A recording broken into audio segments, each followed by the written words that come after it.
Sejam bem-vindos a mais um bate-papo aqui no Papo Wi-Fi. Hoje nós com um convidado ilustre, Eduardo, Obrigado pelo ilustre. Do Eduardo Obrigado. Klotz, né? E vamos bater um papinho aqui, né? Esse cara que é um parceiro nosso aí desde 2012, pouco tempo, né? Pouco tempo de caminhada Bom, juntos. eu, na verdade, nem sabia desde quando. Eu sei que é desde muito tempo. Não, eu tive que pesquisar. Falei, olha, porque quando eu já era pequeno, eu lembro do meu pai conversando com o Eduardo e eu falo assim, ó, não. É tempo, é tempo. Fui É pesquisar tempo. hoje, a gente tava fazendo um negocinho e eu falei, cara, eu vou pesquisar aqui, conversando com o Antônio. O Antônio, não, desde 2012. A data, o mês não tem, mas é 2012. Eu falei, Você cara. sabe que a história do TEF foi bem interessante, porque quando a gente começou a mexer com o TEF, não, quando a gente pretendia começar com o TEF, a gente ainda estava na época daquelas linhas X25 e os clientes queriam o TEF. Queriam saber, não, por que no mercado é assim, por que a gente não pode ser assim? E aí a gente começava a pesquisar, assim, não, cara, não tem condição de você ter uma linha X25, não vai dar. Aí depois apareceu uma alternativa de você ter uma X25, onde você tinha mais de um CNPJ, você conseguia usar a mesma linha, mas mesmo assim era tudo muito caro. Quando a gente descobriu que o TEF podia ser feito via internet, e a gente começou na época com a Eugene, e a SkyTF. Foi a primeira vez que a gente mexeu com VPN e com TF via internet. Aí a gente veio descobrir que aquilo já existia fazia tempo e a gente não tinha essa informação. A formação nossa sempre, não, X25, X25, X25. Esse é o caminho, tem que Esse seguir é o ele. caminho e a gente já tinha soluções via internet. Né? E essa solução realmente que popularizou, né, o uso do TEF. Né? Então, até hoje, aí qualquer banquinha de jornal pode ter um TEF hoje em dia por causa disso aí. Tem uma internet, você pode ter um TEF. Popularizou, né? Virou. Popularizou. E hoje, na maioria dos estados, já tá obrigatório, né? Então, Sim, sim, obrigatório, mas eu acho assim que eu sofri um pouco com isso no início aqui no Paraná, porque o Paraná, o período que ele foi obrigatório foi tão pequeno que eu não lembro nem quantos meses que deu aquilo. curto. Aí já deixaram por isso mesmo. Mas o TF caiu no gosto do consumidor, né, do nosso público, né? Sim. Ele caiu no gosto pelo fato da identificação dos cartões, que para ele é um grande benefício na hora de fazer a gestão de cartões dele. E também pela segurança, né? Sim. E facilidade, coisa e tal. Então o TF acabou caindo no gosto das pessoas, né? Uma coisa que sempre foi uma barreira, um investimento que você tinha que ter, que você tem que pagar mais uma mensalidade, você tem que fazer, né, um processo todo ali. E isso hoje a gente acabou vencendo isso daí porque eles realmente viram que o valor que eles pagam pelo TEF é um valor que vale a pena. Que se vale a pena, se paga, né? Sim. E conta pra nós, Eduardo, como é que você entrou nesse mercado que você tá hoje atuando? Então, a minha história, ela meio que se confunde com a história da própria Expert, né? Eu estava eu sempre trabalhei com as empresas da minha família e as empresas da minha família são postos de combustível. Só que a gente não opera esses postos. Esses postos são todos eles são alugados, arrendados, alguns para a companhia, outros direto. Mas eu sempre tive essa vida em posto de combustível, Sim. né? E, e aí por coincidência da vida, eu fui passar um carnaval em Itapema, na casa de um apartamento de um amigo meu, que morava no meu condomínio aqui em Curitiba. E ele tinha comprado esse apartamento, ele estava deslumbrado com o apartamento, disse, não, vamos para o carnaval, vamos para lá, e coisa e tal. Eu sempre odiei carnaval em praia, porque, cara, Uma se muvuca que aquela só. época já era ruim, né? Hoje em dia nem imagino que seja. E, e ele me falou que ele ia levar um amigo dele de infância também para passar o carnaval no apartamento dele. Ah, beleza, por mim tudo bem, tá ótimo. Vamos então, né? Vamos aventurar e coisa e Vamos tal. ver o que vai dar. E esse amigo dele era o Jacir Paris, amigo de infância dele lá do Rio Grande do Sul. E é engraçado porque hoje nem eu e nem o Jacir se dão com esse cara mais. A gente não fala mais com ele. Mas na época a gente conversava. E aí o Jacir, eles estavam começando com a Expert, e o Jacir sempre foi da área de tecnologia, da parte de hardware, da automação de bombas. E o Jacir, eu comecei a conversar com ele, ele começou a me conversar com essa história, não, mas a gente tem uma empresa em Pato Branco e tal, a gente está fazendo automação de bomba de combustível. Na época, as bombas eram tudo mecânico. Era raro um posto que tinha uma bomba eletrônica. E eu pensei, como assim? Como que você vai automatizar um Que você troço vai inventar um mecânico? negócio desse? Como assim? Como que funciona isso? E eu sempre fui um cara que gostei muito da área de informática. Sempre gostei. Sempre fui curioso com esse negócio. E o meu pai também. Só que o meu pai, ele comprava aquelas calculadoras programáveis, porque na época, falar em computador, né, não tinha. E ele comprava aquelas Casio, que eram calculadoras programáveis, ele chegava em casa com a Casio, vê como é que funciona isso aqui. Se vira aí. Se vira aí. E eu achava o máximo. A gente fazia programação em Basic, dentro daquelas calculadoras. Era muito legal. E eu sempre gostei disso. E aí comecei a conversar com o Jaci, não, mas como assim você vai mandar o abastecimento da bomba para o computador? Como assim? Aí ele começou a me explicar. Ele perguntou, você tem interesse nesse negócio? Nós estamos procurando distribuição, a gente tem empresa lá, mas a gente precisa de uma distribuição, você está em Curitiba, não temos distribuidor em Curitiba, você não quer começar com a gente, coisa e tal? Eu vou dizer, pô, cara, eu tenho interesse, porque eu achei fantástico. Aí, beleza, daí acabou o carnaval, eu sei que em março mais ou menos foi o Jacir e o Gilberto no meu escritório. Na época o meu escritório era lá na Marechal Deodoro, mais no centro ainda, né? Porque hoje ele está no centro, mas não está. E aí eles foram me apresentar o programa e coisa e tal, e eu sempre fui um cara muito crítico. Eu sempre fui muito crítico. Até hoje eu sou conhecido como isso lá, eu já tenho a minha foto lá na Expert cheia de dardo, que eles jogam os dardos em mim quando eu tô com raiva, sabe? Aí eu olhei aquele negócio assim, olha, cara, eu gostei muito da parte da abastecida vir sozinha, mas esse sistema aí, Não cara, vai dar assim, certo. isso que é troço e tal. E eles mesmo concordaram. Não, na época o sistema que eles tinham feito era um sistema que rodava naquele Windows 3.11. Não sei se você vai lembrar disso, acho que não, porque você é muito novinho. Nós só tínhamos ambiente DOS, MS-DOS nos computadores. Quando a Microsoft inventou o Windows não era sistema operacional. Ele era uma aplicação para o MS-DOS, só que era uma aplicação gráfica. Então lá você tinha as janelas, né, do Windows, você tinha as figurinhas lá, os ícones, você conseguia mexer com o mouse, né? Então eu no início quando eu vi aquelas aqui, quem que vai ficar usando esse troço aqui? É muito mais fácil digitar que no teclado, vai que sem mouse, clica aqui, clica ali, coisa e tal. E no fim, eles estavam passando o sistema deles para o sistema operacional Windows, cujo primeiro foi o Windows 95. Então, eles estavam passando todo o sistema deles já para um ambiente que o sistema operacional era o Windows. E aí eles me falaram o seguinte, não, então vamos fazer assim, no final do ano, a gente vai estar com isso aqui pronto, a gente volta aqui, porque aí a gente já vai ter um negócio mais elaborado e coisa e tal. Não, tranquilo, beleza, né? Eu tô por aqui. E aquela época, cara, a comunicação não era que nem hoje, né? Sim. Você tem um WhatsApp, manda um WhatsApp aqui, tudo era por telefone. Telefone, você tinha que fazer ligação antes das 9 da manhã, porque se você fizesse depois, dobrava a taxa da ligação. Você tinha que fazer ligação cedo ou muito à noite. Então, tinha toda essa parafernália. Essa complicação, né, pro Internet era cara. internet de escada, né? Então, o chat que você tinha era um chat do ISQ, não sei lá, como é que era o nome daquele troço lá.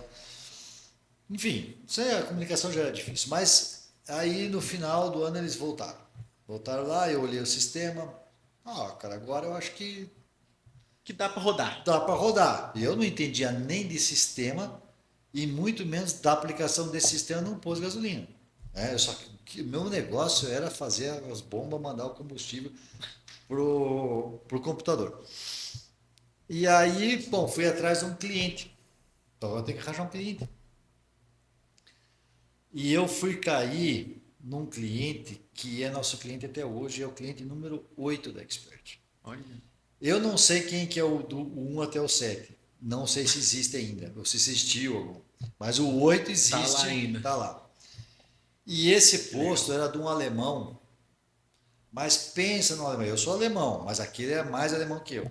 Era um cara extremamente organizado. O posto dele era informatizado, só que ele usava uns 3, 4 sistemas naquele posto dele. Um sistema para uma coisa, um sistema para outra coisa. Tinha um sistema na loja, tinha um sistema para como fazer venda na pista. É, ele tinha um sisteminha financeiro que ele cuidava, tinha mais lá umas 15 planilhas no Bem Excel, cuidadoso, mas também tudo espaçado, tudo né? espaçado. E nada se integrava. E ele não tinha essa situação do abastecimento vir para o computador. E nisso aí que eu ganhei ele. Eu já olhou o sistema, não, mas o sistema de vocês aí é muito fraco e coisa e tal, porque eu preciso disso, preciso daquilo. Aí eu falei, era Haroldo o nome dele, né, ainda. Eu falei assim, Haroldo, vamos fazer o seguinte, vamos colocar, a gente vai melhorando o sistema. Vamos botar aqui para rodar, vamos vendo como é que acontece. Só não vai substituir os seus que só tem aí, os seus controles, né? Só vai manter, mas a gente vai devagarzinho fazendo esse sistema e a gente vai melhorando ele. Aí ele quis falar com o Gilberto, ele queria conhecer quem que era o dono da empresa. Aí o Gilberto veio todo elegante lá e coisa e tal, nem eu reconheci ele.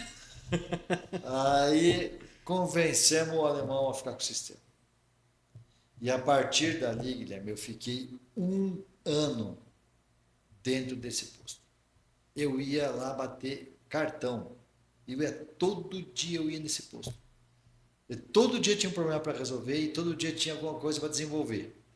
E ali a gente foi desenvolvendo ali, foi praticamente a incubadora da Expert. Olha só. Porque a gente conseguiu desenvolver muito o sistema ali com a cabeça dele. Porque ele tinha a cabeça boa, ele sabia o que ele queria. Ele sabia o controle que ele queria, só que ele não tinha a ferramenta. E aí nós fomos desenvolvendo essa ferramenta para ele ao longo do tempo. Foi Né? importantíssimo, então, para o desenvolvimento do Importantíssimo. E sistema, né? aí isso foi uma coisa que foi replicada para outros clientes. Né? A maioria das rotinas que a gente desenvolveu naquela época estão no sistema até hoje, são conceituais do sistema hoje. Olha Coisas só. que não existiam hoje são conceituais do sistema. Às vezes a gente tem até um pouco de dificuldade de mudar, porque as pessoas que estão hoje na Expert, eles já pegaram o sistema assim, mas eles não sabem da origem. Sim. Eles acharam que isso nasceu com a Expert, não é verdade. Né? Aí, às vezes eu tenho que contar essa historinha, gente, isso aqui não era assim, eu que inventei isso aqui junto com o cliente e tal. Nós podemos mudar agora, não precisa ser desse jeito mais. Não é um gesso, né, que a gente tem que seguir o tempo, né? Dá para mexer aos poucos, né? E de lá para cá eu venho acompanhando a Expert, né? Agora em Max, né? Com essa fusão que fizeram, né? E venho acompanhando, e então por isso eu digo, a minha história nesse ramo acaba se confundindo com a própria Expert, porque a gente foi meio que indo junto. Porque isso começou lá em 97, e em 97 a Expert, teoricamente, ela tinha 5 anos, mas o sistema que ela tinha mesmo nasceu em 97, que foi o sistema que depois, em 2001, ele mudou de novo, mas foi a primeira realmente versão mais comercial que eles tiveram. Foi nessa época. Até então era uma coisa bem simplória. Que legal. E me diz o que faz esse segmento ele ser tão específico, né, comparado a outros, né? A gente pega mercados, que a gente sabe, né? Nós aqui na Interflow trabalhamos com postos, né? Temos parceiros com postos, parceiros com mercados, padarias, pet shop, agropecuária. O que faz ser tão específico assim esse ramo de postos? Olha, eu acho que todo ramo de atividade tem suas características, né? Tem as suas nuances. O posto de combustível, ele é um ambiente diferente, né? Por exemplo, você vai numa padaria, você vai numa farmácia, você vai no mercado, você fica na fila do caixa, né? Fica lá, você pode estar até brabo naquela fila, mas você fica lá. Vai ter que ficar, né? Mas no posto de gasolina você já viu, né? Posto de gasolina, o cara, se ficar na fila, já começa a confusão, o cara já não, vem cá, já fura a fila, não, mas eu só quero aquele cigarro, me passa cigarro aqui, que eu quero ir embora, coisa e tal. Então, o posto de combustível parece que é meio extensão da casa das pessoas, entendeu? Os caras entram lá e querem tudo na hora, né, fazer do jeito que eles quiserem. Aí o cara pega, por exemplo, você comprar um refrigerante errado no mercado, o que você vai fazer? Você tem que ir lá no saque, fazer uma devolução. Vou levar esse mesmo. No posto de combustível, o cara entra lá na geladeira, ó, eu só vou trocar aqui, viu? Aí pega esse, vem, tchau. E o caixa fica olhando. Pô, e tá tudo certo, porque é a casa dele. É a extensão da Legal. casa dele, tá ali, entendeu? Então o posto, ele é um lugar em que, dependendo do ambiente, os caras vão se reunir no final do dia para tomar uma cerveja, né? A pessoa se reúne no posto de combustível. Hoje um pouco menos, mas na época passada era reunião de carro também, alguns ainda acontece hoje, no interior isso acontece muito mais. O posto de combustível ele é um tudo, Uhum. né? Então, você tem uma loja de conveniência, você tem uma loja de conveniência bacana, os caras vão jantar no posto. Entre outras coisas, de vez em quando ele vende combustível, né?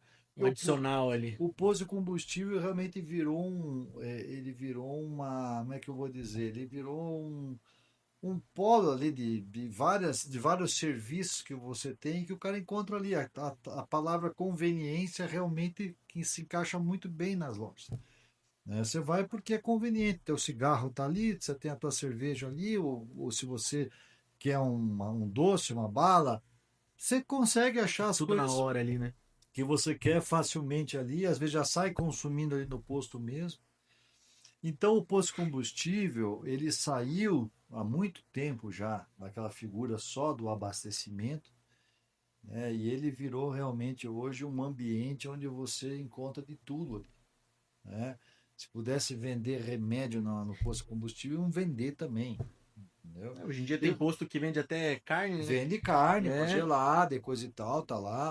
Então, assim, o posto de combustível ele virou realmente uma conveniência para as pessoas. Então ele criou ele passou esse patamar, né? Ele só vendeu combustível Uhum. e ele realmente hoje entrega serviço. Você consegue comprar um crédito celular lá dentro, né?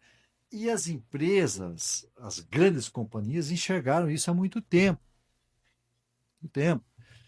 Então, hoje o investimento, né, das três grandes aí em termos de loja de conveniência é enorme. E eles fazem todo um aparato de franquia Uhum. para os operadores, em que cada uma está disputando esse mercado da forma como acha mais correta, com aplicativo, com promoções e coisa e tal. E o operador do posto fica meio escravo desse negócio. A briga entre elas, ele é só o soldado ali no meio do negócio, tem que Tá no participar fogo daquilo lá. cruzado ali, né?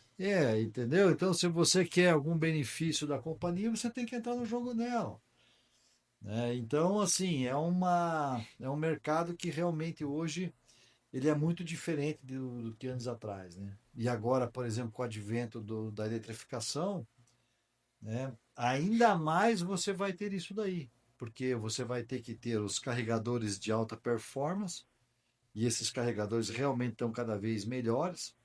Então, assim, você vai poder dar uma boa carga num carro aí em 10, 15 minutos.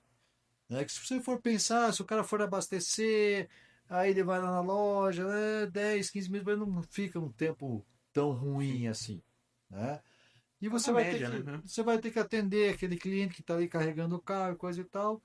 Enfim, você vai conseguir também acabar trazendo esse teu consumidor que hoje do combustível líquido, né, ou do gás, para a eletrificação de uma forma meio que natural, né? Então, assim, é um diferencial, porque, por exemplo, o supermercado é supermercado, ele não tem mais muito o que inventar lá dentro, né? Ele é um mercado, você vai lá esperando aquilo ali. E o posto de combustível, ele está toda hora se reinventando, né? Que ele realmente virou uma estação de serviço. É onde você chega lá e você quer resolver a tua vida ali naquele lugar. Pegar o que tiver que querer ali. E é Isso. isso, né? É. Não, legal. E a gente falando um pouco de gestão, né? Que ser melhor que ninguém acompanha ele, o pessoal, acompanha a gestão dos postos, né? Quais as áreas de gestão dentro dos postos costumam ser mais negligenciadas, assim, na sua visão? Cara, eu acho que o posto de combustível depende muito do proprietário do posto, da cultura Uhum, dele, até do lugar aonde esse posto está inserido, porque a cultura de posto de combustível muda muito. Por exemplo, se você vai num posto em Brasília, dificilmente você vai ver uma loja de conveniência grande. A loja de conveniência deles está na própria pista, eles têm lá uhum. tudo jogado no meio da pista lá, é uma coisa que não gosto de formar a loja. Né? Eu não sei, já faz alguns anos agora que eu não vou realmente investigar isso, mas me surpreendeu isso. Numa época que eu passei lá algumas semanas em Brasília dando treinamento e me surpreendeu isso aí, era cultural deles, não ter a figura da loja e sim o que eles vendiam de conveniência estava jogado no meio da pista, freezer, tudo lá no meio da pista. Para mim é uma coisa assim meio agressiva até, né? Porque você tá ali no aquele cheiro de Não gasolina, tem aquele conforto, tem né, que tá conforto acostumado com a andando. loja E conveniente. hoje você pega aqui um ambiente aqui em Curitiba, as lojas estão cada vez mais requintadas. Os caras estão investindo muito Isso é em verdade. arquitetura dentro da loja, né? Decoração, né? Fazendo lojas bonitas, aconchegantes. Eles querem que o cliente fique lá dentro. Hoje em dia você vai num posto assim que, né, antigamente não tinha um lugar aconchegante pro cara tomar um café. Uhum. Hoje em dia o cara investe muito nisso, né? A Cara, gente, a gente percebe, tem né? gente que vai tomar café no posto de Faz combustível reunião no mesmo. posto, né? Eu vou lá no Uhum, posto, lá tem um pão de queijo gostoso, tem um café, eu vou lá, ao invés de ir na exatamente. padaria, o cara vai no posto. Mais uma, né? Sim. Da diversificação. Então, e aí a gestão, ela começa, eu acho, com algumas questões até na operação mesmo do posto, quando você fala a nível de funcionário, Uhum. né, de você ter uma boa qualificação do teu funcionário, de você fazer com que ele realmente faça, porque se eu só estou num ramo em que eu estou prestando serviço, eu tenho que ter as pessoas para fazer isso, né? Para elas serem educadas e acolherem aquele consumidor Atendimento que de está qualidade, chegando, né? atendimento. Então tem muita gente que não peca um pouco nisso, não Sim. dá talvez a devida importância para esse negócio, né? Então, existe a própria questão de limpeza do posto, a disponibilidade das bombas, estacionamento, se eu tenho ou não tenho. Porque não adianta ter uma loja bacana se o cara não tem de parar, né? Tem esse O cara problema tem que aí. tirar e colocar na rua, o cara não vai parar Não pra vai ficar, né? parar, já é mais complicado. Então, você tem que ter essas questões que às vezes podem ser resolvidas com uma gestão melhor, mas não é uma regra, Uhum. né? E aí você tem a questão toda a gestão interna do posto, que também é bem complexa, porque, por exemplo, se você for pegar os meios de pagamento hoje, né, cada vez você tem mais meios de pagamento, Sim. essas carteiras digitais e coisa e tal. O Pix, que começou daquele jeitinho meio quieto, né? Hoje eu acho que já está representando aí fácil aí uns 15, 20% da receita dos caras estão pagando em Pix, né? E o Pix ainda é uma coisa mais complexa de você fazer conciliação, porque se você consegue conciliar o valor total é ótimo, mas se você não chega no valor total e você faz transação por transação, É um é trabalho, né? complicado. O Pix também tem o problema de você receber ele. Você tem várias formas de receber o Pix, né? Ou pela carteira digital, pelo TEF mesmo, por um POS normal, ou mesmo o cara pegar o celular, botar o CNPJ e jogar o Pix lá dentro. Então, são tudo situações que dificultam a gestão por fato de não terem nenhuma conciliação bacana em cima disso daí. Elas estão aparecendo agora, mas ainda não estão Sim. 100% produtivas, né? Então, os meios de pagamento tomam muito tempo hoje na parte da gestão do posto, Uhum. né? E você tem um problema sério hoje que não é só no posto de combustível, mas em termos gerais hoje, a nossa qualificação de mão de obra está muito complicada, tá? Não é nem a questão, a qualificação tá ruim porque a tecnologia avança muito rápido e as pessoas têm que, sabe, essa geração de hoje, ela tem que estar muito, muito conectada, né? Ela tem uma carga de informação enorme, ela tem muita informação à disponibilização dela, à disponibilidade dela, mas ela não consegue absorver essa informação. Ainda mais a informação útil, assim. Isso. Porque Besteira todo esse é mundo o sabe. problema, né? Informação útil. É. Esse é um problema que todo mundo enfrenta, né? Todo mundo enfrenta. E no posto de combustível, se você for ver, você tem uma certa resistência, tipo assim, se o cara tem várias escolhas, será que ele vai escolher realmente trabalhar no posto de combustível? Ah, vou trabalhar no posto. Ah, sério, posto. Né? Assim, parece uma coisa menor ainda, né? E você, por exemplo, pega uma categoria que é do próprio frentista, né? Você sabe que no Brasil a gente não pode ter o self-service no combustível. Uhum. Mas cada vez está mais difícil achar um frentista. Sim. E essa pessoa, e a grande maioria dessas pessoas que se propõem a ser frentistas são aquelas pessoas que, putz, elas já não conseguiram outra qualificação, conseguiram outro trabalho. Aí você é frentista de posto. Então ele já tem um perfil, às vezes, não quero generalizar, Sim. mas ele já tem um perfil, às vezes, que já é um perfil de, putz, eu vou fazer isso porque não consigo fazer outra coisa. Aí não trabalha com aquele amor que você E aí trabalharia em tá, outra não, profissão, né? Por exato, ele achar que é não, uma coisa a menos, né? Sim. entendeu? Então, é, existe essa situação, né? Que você tem hoje uma mão de obra mais complicada, né? Eu vejo a questão do próprio jovem hoje, da forma como ele se porta na hora de ter que aprender uma profissão, né? De ter que realmente estudar, porque o que que acontece? Quando eu comecei com o sistema, eu falo isso sempre no meu suporte. Quando eu comecei com o sistema, eu tinha duas situações. Uma, eu tinha dificuldade em achar informação. Uhum. Mas, por outro lado, eu tinha menos informação para procurar. Por quê? Porque o sistema era menor. Sim.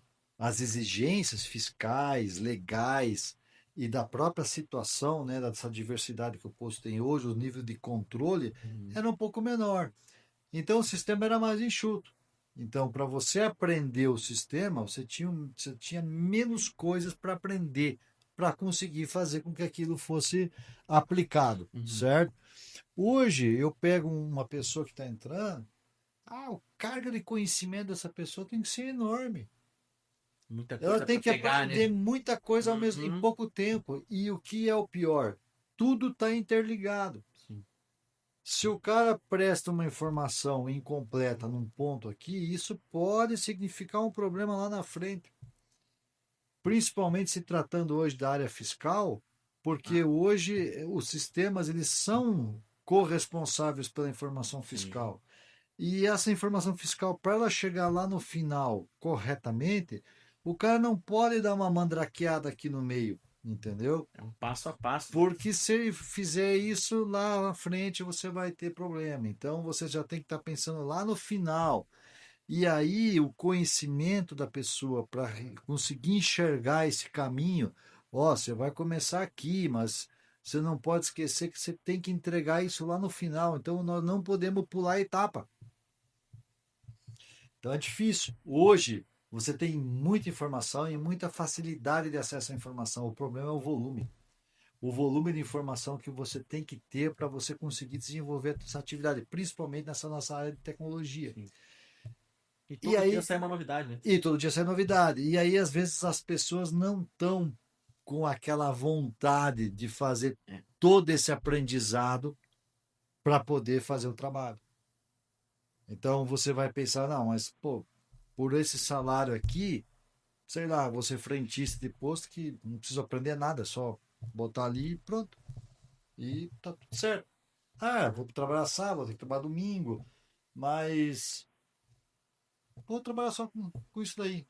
Então, o perfil hoje do jovem e coisa e tal, ele tá um pouco aquém daquilo que a gente espera que esteja. Sim. Por quê? Porque ele tem muita oferta, ele tem muita oferta, e ele vai meio que, vou trabalhar um tempo aqui, depois eu vou para lá. Não E para fixa mais gente, um lugar, não né? fixe, e para gente que precisa realmente que aquela pessoa aprenda e é um nível de informação grande, a gente sabe que ela vai demorar Sim. 1 ano, às vezes 2 anos, para ela começar a realmente dar resultado. E às vezes eles não estão com vontade de passar esse tempo todo numa empresa. Então, e isso afeta a gente, Sim. mas também afeta o posto de combustível, porque quando você sai ali do frentista, quando você sai do funcionário que é o caixa, que é o atendente, que são funções um pouco mais básicas, não requer tanto conhecimento.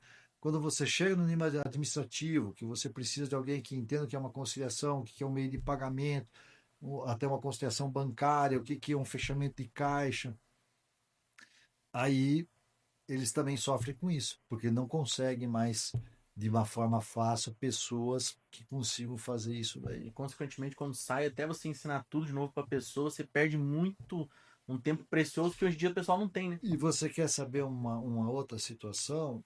O próprio dono do posto, às vezes, ele também não sabe como funciona o sistema. Entendeu? Ele quer ter a conciliação, mas ele também não sabe pegar o sistema ali, explicar para a pessoa que está chegando, ó, Só você tem que contratou, fazer né? assim, assim, assim. Fica aquele passo a passo de quem está saindo para quem está entrando, quem está saindo não está muito interessado em ensinar, quem está chegando não está muito interessado em aprender, e aí, meu amigo, É uma aquilo bola de neve, vem né? uma bola de neve. Então são E, gargalos que a gente tem hoje, eu acho que na gestão, que eles são muito mais relativos a pessoas mesmo. sim. E por isso essa demanda tanto por automação. E envolvendo já nesse assunto da gestão, né? Com esse olhar que você tem, você vê que os maiores problemas hoje nessas áreas de postos, né, estão mais ligadas ao mercado ou à gestão interna? Olha, Porque é uma concorrência complicada também. o Curitiba tem um divisor de águas bem interessante, né? Eu sempre falo que eles têm que, os donos de posto aqui em Curitiba, eles têm que fazer uma estátua para o Putin. Porque até o início da guerra da Ucrânia era uma história aqui. Depois que começou a guerra da Ucrânia, é outra história, né? Porque Curitiba sempre foi assim, um ambiente de concorrência extremamente predatória, né? As pessoas tendo prejuízos enormes, mas estava todo mundo interessado na placa do vizinho. E se ele está vendendo por tanto, eu também vou O vender cara com se 10 matava para ficar melhor que o outro, para né? ficar melhor que o outro. É uma concorrência muito, muito, muito predatória, que fez com que muitas pessoas realmente quebrassem e os que não quebraram se endividaram muito, né, para continuar com aquele ramo, coisa e tal. Então foi uma época muito difícil. Com o advento da guerra, houve um problema sério no fornecimento de combustível, os combustíveis aumentaram muito de preço. Uhum, A gente teve escassez de diesel, inclusive, sim. não tinha como fazer, então era muito difícil você ver, né, na história do país o diesel mais caro que a gasolina, e isso aconteceu, né? Então eles aproveitaram esse boom de preço, melhoraram as margens e conseguiram de lá para cá manter essas margens. Uhum. Então, isso foi um ponto muito positivo, porque com esse recurso a mais, eles conseguiram investir mais em tecnologia e em automação.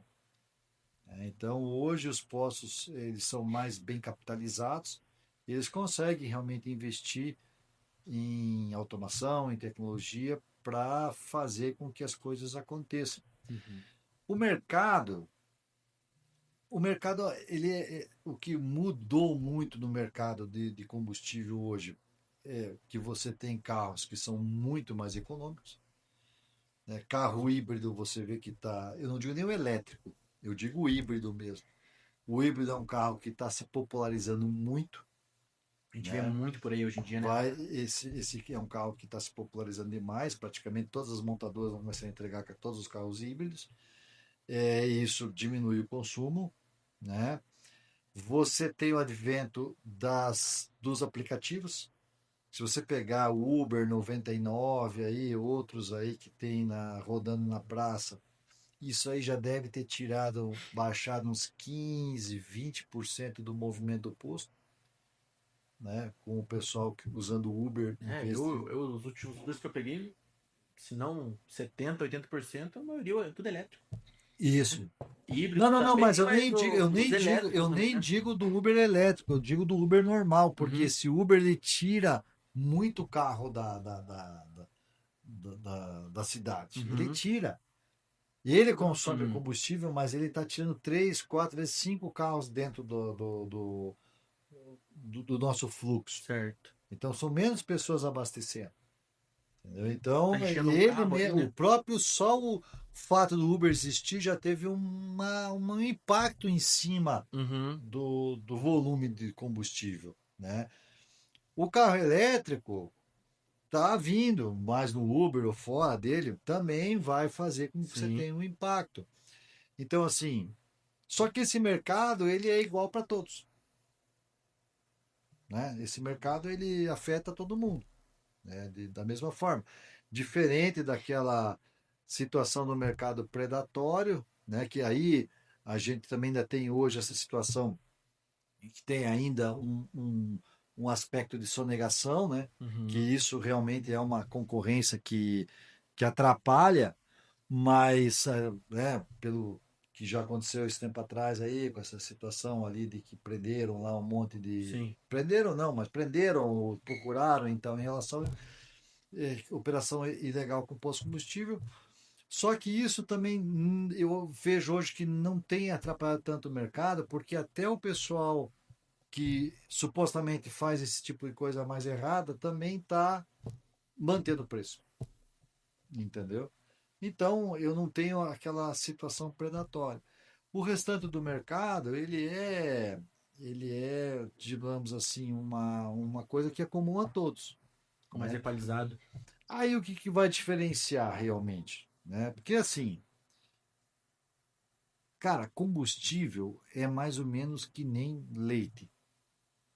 O consumidor mesmo, ele não está muito interessado na parte de atendimento se ele tiver contrapartida de preço. Uhum. Então, se ele tiver em alguma situação com o preço melhor, mesmo que ele não tenha o atendimento que ele quer, ele vai por causa do preço. Sim. Se fideliza por isso, né? É pelo preço. Se você tem uma situação em que o preço mais ou menos é comum, aí as pessoas começam a dar valor para o atendimento, para outras situações ali, o ambiente que o cara tá e tal. Porque aí o preço é caro, então eu Sim. também quero exigir, né? Quando o preço é barato ou quando o cara tem alguma oferta, ele vai e se sujeita, né? E hoje aqui em Curitiba acontece uma coisa interessante que é o aplicativo, né? Porque você tem os aplicativos de Uber e coisa e tal, mas você também tem os aplicativos dos postos Pra e, desconto, e esse né? desconto. Então hoje existe assim uma concorrência velada em cima dos aplicativos, entendeu? Por quê? Porque o aplicativo não aparece na placa do posto. A parte de desconto de aplicativo, ela está sempre meio. Tem a informação ali, mas não é aquela informação que chama tanta atenção como a placa. O cara olha na placa, ah, 6,89, 6,99, tá, esse aqui é o preço. Mas se o cara tiver um aplicativozinho, a forma de pagamento que ele vai usar, não, aqui você tem 20 centavos de desconto, se você colocar aqui no aplicativo, você vai ter 30. E aí existe uma concorrência em cima do Uber, né? Esses Ubers aí, eles têm no aplicativo mais desconto que as pessoas normais, entendeu? Então, existe assim, uma concorrência embaixo do pano, que não fica tão Nas explícita. escuras. Mas não fica tão explícito para o consumidor normal e olha na placa, a placa está certa. Mas, né, digamos assim, se o cara conhecer o posto, às vezes ele tem alguma vantagem, porque não, você vem aqui, você baixa no aplicativo, você se cadastra como Uber, aí você vai ter 50 centavos de desconto, O cara já vai e começa a ir lá só, né? entendeu? É. Mas não vejo isso assim como um fator hoje que está prejudicando o mercado, Tá. né? Todo mundo está fazendo a sua promoçãozinha ali, mas como a margem está boa, você tem espaço para fazer isso. Legal, legal. E quando a gente fala assim do dono do posto, né? Na sua visão, existe algum indicador que você aconselha, né, o dono do posto a ficar acompanhando semanalmente ou mensalmente, que às vezes nessa questão de gestão que a gente está batendo na tecla, né, que ele não acompanha, que vocês falam, olha, isso aqui é importante, acompanha. Olha, eu acho que em si você tem que ter um acompanhamento realmente do que é o teu dia a dia, né? Uhum, Por muito tempo nos postos de combustível, a visão sempre era a litragem. Quantos mil litros você vende? E aí eu perguntava, quanto que você ganha com esses 1.000 litros?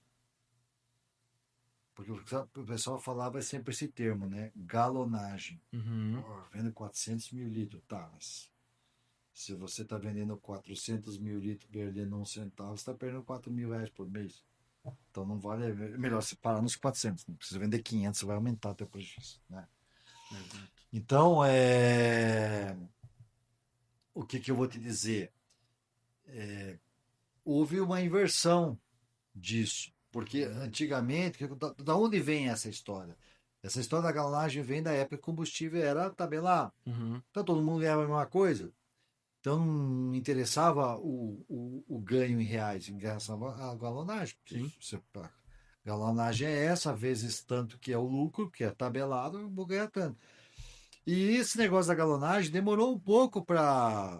Acho que demorou até bastante para as pessoas abandonarem esse índice Uhum. e começar a entender, não, filho, não importa quanto que eu vendo, quanto que eu ganho. Se eu vender 100.000 litros e ganhar R$ 50.000, pô, para mim tá ótimo. Porque para vender 100.000 litros eu preciso de quantos funcionários? É o que Né? ele coloca na ponta do lápis ali, né? Qual é o capital de giro que eu preciso para vender 100.000 litros? Você vende 100.000 litros como? Você vende 100.000 litros no cartão, no dinheiro? Você tem venda a prazo? Você veja só hoje um posto de rodovia. O posto de rodovia hoje, ele está na mão das transportadoras. Ele tem um monte de dinheiro imobilizado em cima dessas transportadoras, financiando esse pessoal todo. Recebe carta frete, que demora para, às vezes, para você conseguir resgatar. Né? Você tem o a prazo, mesmo que seja o semanal, você tem que estar sempre colocando dinheiro na frente e esperando que esses caras paguem, porque as contas deles também não são pequenas. Entendeu? Então, você, o ramo de posto de combustível é um ramo que o cara tem que estar com muito mesmo controle em cima do que está acontecendo.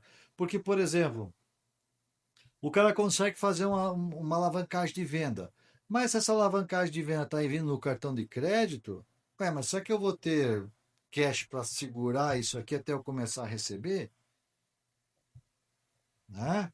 Você tem um período ali que você tem que Sim. bancar. Até começar a realmente dar o lucro dele. Então, o capital de giro no posto hoje é muito importante. Às vezes o cara está olhando vários índices, mas não está cuidando do capital dele, não tem Uhum. capital de giro. O que, que ele faz? Ele tem que começar a adiantar cartão, fazer desconto de coisa para ele poder fazer o dia a dia dele. Sobreviver, né? E aí, às vezes, o cara se quebra por não estar cuidando do capital de giro dele. Ele não tem capital. Então, são assim, são várias coisas que o dono do posto tem que olhar. Ele tem que estar muito atento, mas principalmente eu acho que o capital de giro é uma coisa fundamental, porque ele tem que ter esse dinheiro para bancar. Porque, por exemplo, assim, se eu comprar o combustível à vista, é um preço. Se eu comprar com 2 dias, é outro preço. Se eu comprar com 5 dias, é outro preço. Aí eu estou comprando combustível com 5 dias, estou adiantando, descontando o cartão. Então, daqui a pouco a coisa pode começar a complicar para o meu lado, entendeu? Então, na minha visão, você olhar só o lucro, né? Uhum. Você olhar só os ativos que você tem, pô, eu tenho tanto de cartão de crédito para receber, eu tenho tanto de estoque, coisa e tal, talvez não seja tão importante como você está controlando o teu capital de giro. Porque você precisa realmente dele para fazer frente às tuas despesas diárias. E uma carga de combustível não é barata. Então você vai pagar aquilo às vezes adiantado ou à vista, sabendo que talvez você vai demorar 2, 3 dias para fazer a venda, mas você ainda vai receber lá na frente. Então você tem que estar de olho no teu fluxo de caixa, sabe quanto está entrando de cartão aqui, né? Sim. E qual a receita que está entrando, porque eu tenho que comprar mais combustível. E tem gente que se perde e se perdeu muitas vezes nisso. principalmente na época muito do cheque pré-datado. Muita gente se quebrou vendendo combustível com cheque pré-datado ou recebendo. O cara já tinha uma, o cara já tinha um prazo de consumo, o cara vai lá e te paga um cheque pré-datado. Então você estava lá, por exemplo, com prazo de 15 dias, o cara te dava um cheque pré-datado para mais 30. Para 45 dias para você receber um Aí não combustível que você já consegue, né? pagou. Entendeu? E isso, eu até tive uma época fazendo um estudo para um cliente em que ele não conseguia enxergar onde é que estava o dinheiro dele. Assim, cara, como é que você me diz que eu tenho tantos reais de lucro e eu não consigo enxergar meu dinheiro? Onde que tá isso? Cadê o meu dinheiro? E aí falta conhecimento Uhum. contábil, financeiro, para você realmente pegar o teu balancete e fazer uma análise dele, para você ver onde está caminhando o teu dinheiro, né? Pô, meu dinheiro tá, pô, eu tenho muito estoque. Estou com meu dinheiro no estoque. Se teu dinheiro está no estoque, você vai ter que vender teu estoque para pegar o dinheiro para você. Ah, meu dinheiro está na mão do terceiro, está lá com as transportadoras, está no cartão de crédito, está em todo lugar, menos na conta bancária. Onde que era o Aí o mais cara importante pro quer, cara, né? o cara É, quer pegar dinheiro para ele, não tem dinheiro. Filho, você tirar dinheiro daqui, você vai prejudicar o teu capital de giro, você vai ter problema lá. Então, às vezes, as pessoas não conseguem fazer isso, elas não conseguem enxergar aonde é que está o dinheiro dela. Né? por O não ter cara se foi acompanhado, lá, né? fez um acerto com a companhia fez uma reforma para ele, coisa e tal. Ah, meu amigo, mas só que isso aqui vai te gerar uma prestação de 15 mil reais por mês. Aí o cara olha, 15 mil reais por mês? Tá faturando 2 milhões, 15 mil reais. Ah, isso Não é não é nada. nada.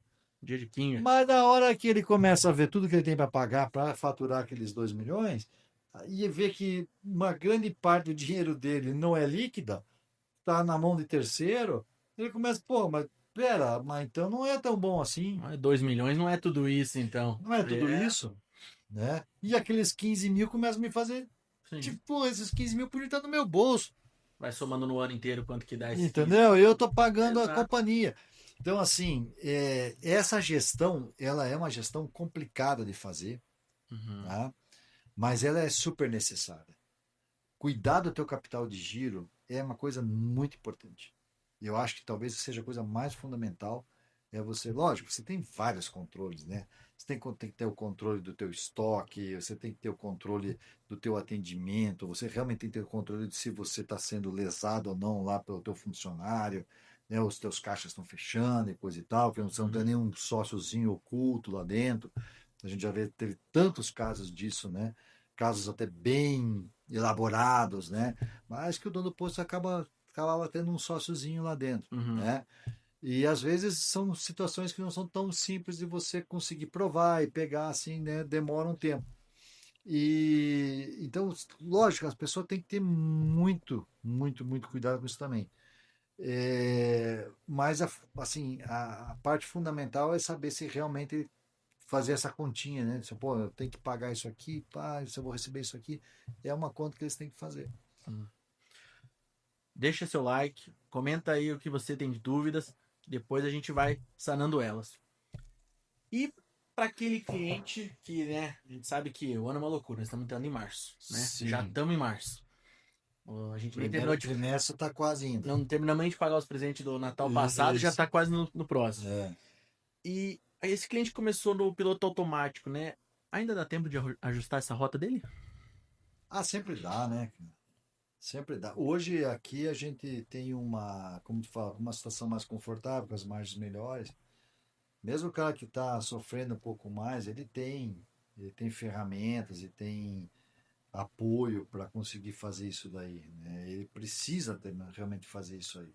No momento em que a margem apertar um pouquinho, o cara tem que estar preparado. Uhum. O cara tem que estar com as continhas em dia, o cara tem que estar certo, porque às vezes quando você está ganhando muito dinheiro, às vezes você não está tendo o cuidado que você Sim. precisa. Não, está entrando, eu estou gastando e tudo bem, Não né? pensa no amanhã, né? Daqui a pouco se dá uma invertida no mercado, você tem que Sim. estar preparado. Não, peraí, você tem que agir muito rápido numa situação dessa. Você tem que agir muito rápido. E às vezes você está muito comprometido. Tá muito alavancado com dívida e coisa e tal. Então, assim, mas isso não é só em relação a pós-combustível, É o isso é geral, né? geral, Sim. né? Geral, né? Quem tem um negócio tem que ter essa Você noção, né? tem que estar sempre preparado de forma que você entenda quanto que custa a operação do teu negócio. Ah, minha operação custa 1,5 milhão por mês. Cara, 1,5 milhão por mês tem que estar dentro da minha empresa. Não posso pegar 500 mil aqui, não vai me fazer falta. Não, não vai fazer falta esse mês, não. Sim. Mas mais pra Entendeu? frente. Mas lá para frente, se você tiver algum revés, você pode precisar dessa grana, né? Então, assim, tem que ter muita disciplina financeira para você realmente ter um sossego no teu negócio. E hoje, o que está acontecendo com o mercado em si?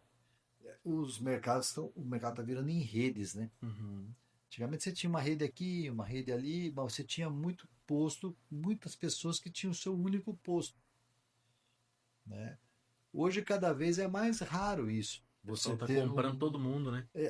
ou você compra ou você vai ser comprado. A única alternativa é essa. Ou você sai comprando ou você vai ser comprado por alguém. Porque realmente os postos eles estão se concentrando em redes. E aí, quando você fala em rede, aí você tem um patamar bem mais alto Sim. e uma gestão bem mais complicada, porque aí aquela continha de padeiro que você fazia para um posto só, você já tem que Já não pensar, funciona, né? você já tem que pensar em mais, né? Exato. É, isso varia muito, lógico, né? A gente sabe, como a gente falou, né? Negócios são negócios, donos são donos, gestões são gestões. Mas quais são os erros mais comuns que você vê o pessoal cometendo dentro dos postos, assim? Que são erros que você fala assim, dá pra ser evitado muito fácil de se cometer. Cara, eu acho assim que erros, sei, eu acho que o erro que se comete é o erro de qualquer negócio, né? No posto de combustível, você não pode negligenciar da questão da compra de combustível, né? Porque o que acontece? É, existe muito problema com a tua compra do teu combustível. Existe muito motivo ali para você perder combustível na tua compra, Uhum. tá? Para entender um pouquinho desse mercado. Quando você tem uma transferência do combustível da refinaria para as distribuidoras, você tem um patamar que toda essa transferência tem que ser feita a 20 graus. Então, se na hora da refinaria bombear o combustível para Raizen, por exemplo, combustível estiver saindo na tubulação a 35 graus, eles vão fazer uma conversão para mandar mais combustível como se fosse a 20 graus. Então, a 35 graus o combustível está dilatado, né? Então, ele tem que mandar mais porque se fosse a 20 graus, o combustível estaria mais contraído e seria um volume maior que passar ali no marcador deles lá. Uhum. Beleza, então, quando você está falando de refinaria com distribuição, é sempre a 20 graus. O problema é que da distribuição para frente é temperatura ambiente, entendeu? Uhum. Então, o que que acontece? Se você está vindo um caminhão para fazer para a tua compra, se o combustível estiver muito quente dentro desse caminhão, se o caminhão ficou muito tempo no sol, ou mesmo bombeio, saiu do bombeio, já carregou, e esse combustível está muito quente no teu caminhão, quando você descarregar esse combustível e ele acondicionar no subsolo, que vai estar com uma temperatura às vezes menos da metade do que ele tem, você vai ter uma perda. Vai ter uma perda de combustível por volume, né? E isso aí, ao longo do tempo, pode te trazer um problema sério. Você tá pensando que você tem um X, só que tá Você com não Y. tem, entendeu? O combustível, se você for pensar num descarregamento que não for bem feito, que ficar combustível dentro do caminhão, você está perdendo, Sim. entendeu? Vazamentos que você tenha no posto, bombas mal calibradas, porque você olha lá os 20 litros que tem na bomba, sabe, essa história também é velha, né? Com controle remoto, que Sim. coisa nada e tal. Eu desliga daqui, liga daqui. Então, você vê lá, né? 20 litros, né? É, mas às vezes nem o dono do posto sabe se tem 20 litros ali mesmo. Porque a bomba também tem uma regulagem para que Uhum. aquilo que está mostrando ali seja realmente o volume que está te entregando. Existe uma tolerância. Mas se essa tolerância estiver prejudicando você ao longo do tempo, se você não verificar isso, você também vai ter um prejuízo, Uhum. né? Então, assim, são aspectos ali que a operação do posto tem que estar atenta Sim. para fazer isso daí, né? O outro erro comum que era é você fazer aventuras, como era na época a aventura de você pagar combustível com cheque pré-datado, parcelado. Meu amigo, se tu não tem dinheiro para comprar o combustível à vista, você acha que vai comprar com. Tá bom, vou gastar R$ 300 num tanque, eu vou dar 3 cheques pré-datados, né? 3 cheques de R$ 100. É. Cara, como é que isso funciona? Você pode falar, isso é um absurdo. Não, já fizeram. Já fizeram. Já venderam combustível cheque pré-datado. Aí quando começou a voltar um cheque atrás do outro, os caras, não, vão ter que parar com esse negócio aqui. Aí tesouraram. Não, não dá, né? Mas lógico que não. Sim. Você vender parcelado no cartão já é problema. Por causa do tempo que você demora Até para receber. receber, é. Exatamente. Capital de giro, entendeu? Então, às vezes aparecem algumas ideias, entendeu? Brilhantes. Lavagem de aparência. Teve uma época, cara, se você não desse uma lavagem de aparência, o cara não abastecia no teu posto. Botava uma condição ali pra E isso. qual que era o custo disso? Ficar fazendo lavagem de aparência para todo mundo?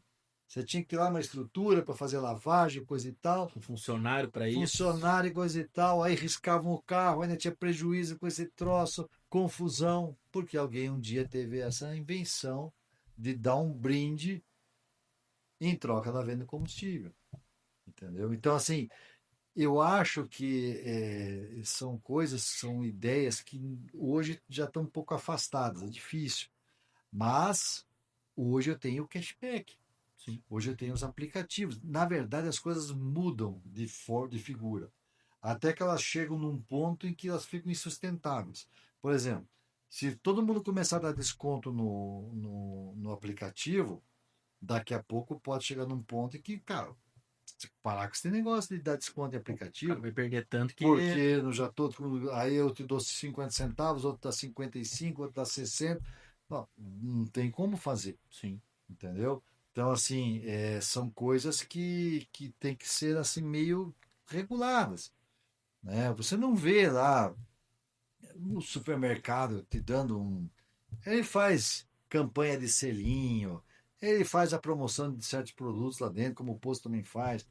Mas, cara, tu não vai ganhar uma lavagem de aparência porque tu foi lá no mercado, Pagar uma bolacha por comprou um. entendeu? Então, assim, são coisas que você tem que pensar. Eu acho que nesse ramo de posto, principalmente, que você tem que botar muito dinheiro na frente e você ter um tempo para receber isso, Uhum. né? Você tem que ter muito controle desse dinheiro, né? E Se paciência, né? Se o você, cara não por for exemplo, se paciente você também, pega um mercado, uma grande rede de mercado, ela meio que ela mesma faz a indústria trabalhar para ela. Entendeu? É um contrário, ó, você tem que me dar prazo de tanto. sim.